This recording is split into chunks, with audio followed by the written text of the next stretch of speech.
How to fix webcam black screen in Windows 11. Now, let's get started. Step 1. Check camera permissions. First, open the Start menu and go to Settings. Now click on Privacy from the left side. Then scroll down and click on Camera. Make sure Camera Access is turned on. Also turn on Let Apps Access Your Camera. And enable camera access for the apps you want to use, like Chrome, etc. Step 2. Restart camera services using PowerShell. Now open the Start menu again and search for Windows PowerShell. Right-click on it and select Run as Administrator.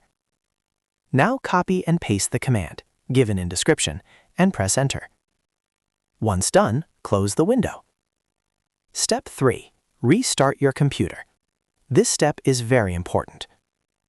After restarting, open the Camera app from the Start menu and check if the issue is fixed. That's it. Your webcam should now be working properly.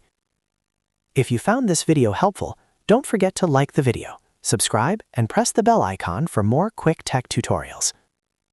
Thanks for watching.